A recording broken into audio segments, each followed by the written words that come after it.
जय हिंद, स्वागत। बात करेंगे एसएससी आंदोलन। 31 जुलाई, आज 31 जुलाई है और आज ही के दिन 31 जुलाई को आपको पता है कि तमाम शिक्षकों और छात्रों के आह्वान पे एसएससी के खिलाफ, एसएससी आयोग के खिलाफ एक बहुत बड़ा छात्र आंदोलन एसएससी प्रोटेस्ट के नाम से दिल्ली में रखा गया था। हालांकि इस प्रोटेस्ट के लिए परमिशन भी था। प्रोटेस्ट का स्थल था एसएससी आयोग दिल्ली। यहाँ प्रोटेस्ट करने के लिए आप देख सकते हैं कि दिल्ली के ही नहीं, तमाम पटना के भी, क्योंकि दो बड़ा हब अभी हमारे देश में है शिक्षा को लेकर के। एक दिल्ली, जहाँ बड़े बड़े शिक्षक मिलेंगे आपको, और एक दूसरा पटना।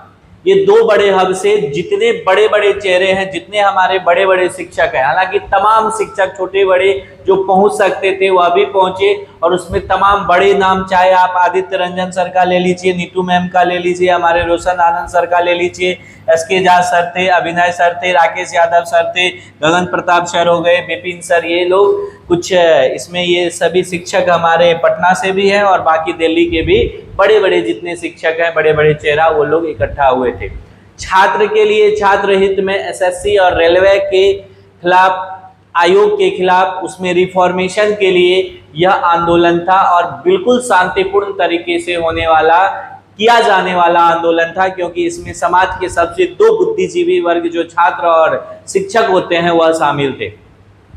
पूरा एसएससी का क्या था प्रोटेस्ट और क्या रहा, क्या कुछ हुआ, क्या कुछ परिणाम आएगा, अगर आप नहीं भी जानते हैं तो इस वीडियो के माध्यम से जान लेंगे। बस 2 से 3 मिनट आप बने रहिएगा वीडियो में। बहुत शॉर्ट में हम आपको बताने का कोशिश करेंगे कि आज जो एसएससी, हालांकि यह पहली बार नहीं था हमारे देश में जब एसएससी के खिलाफ बड़े स्तर पे जो है प्रोटेस्ट करने की जरूरत पड़ी है। 2017 का भी आपको एसएससी स्कीम याद होगा, 2013 का याद कर लीजिए। हर एक 2-3 साल पे ऐसा होता है कि एसएससी में बड़ा धांधली होता है, बड़ी गड़बड़ियां होती है, अनियमितता होती है, और जिसके खिलाफ छात्रों को खास करके सड़क पे उतरना पड़ता है, आयोग से जाकर के अपनी बातें रखना पड़ता है। और उसमें शिक्षक का होना इसलिए आवश्यक है सर, क्योंकि शिक्षक उनके साथ जुड़े हैं, उनको पढ़ाते हैं, और अगर शिक्षक नहीं होंगे तो ये भी बात तय है, छात्रों के मोह को सरकार नहीं संभाल पाएगी। शिक्षक कहीं से भी उसे उग्र रूप देने नहीं जाते हैं, बल्कि शिक्षक उसको सही दिशा में और नियंत्रित करके रखने का काम करते हैं किसी भी आंदोलन का। लेकिन आपको जान करके दुख और हैरानी होगी कि तमाम,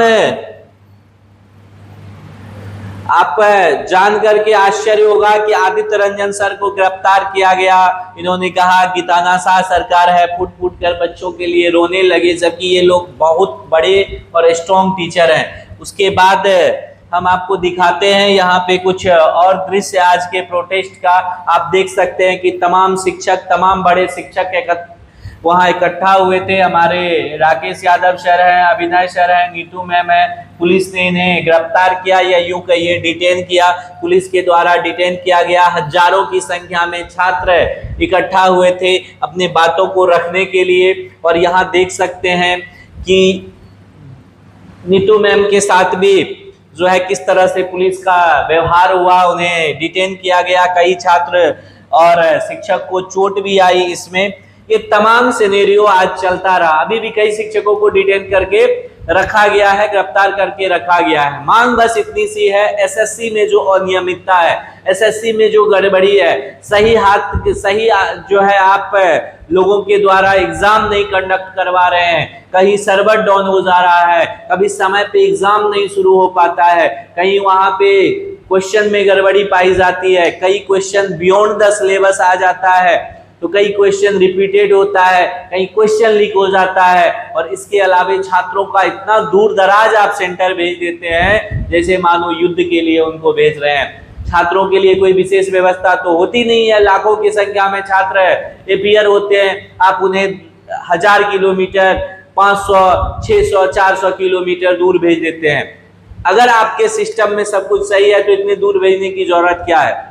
या फिर आप जिस भी माध्यम से ऑनलाइन एग्जाम करवा रहे हैं वह माध्यम ही आपका सही नहीं है, और आप इतने अप टू डेट क्यों नहीं हो पाए हैं कि आप खुद से किसी प्राइवेट या लिमिटेड संस्था को जो देते हैं एग्जाम कंडक्ट करवाने के लिए, किसी दूसरे संस्था को एग्जाम कंडक्टिंग बॉडी बनाते हैं। उससे अच्छा क्या हमारे देश में एसएससी जैसे आयोग में जहां डिजिटल इंडिया की बात होती है, क्या एसएससी आयोग अपने से जो है इस एग्जाम को नहीं करवा सकती है?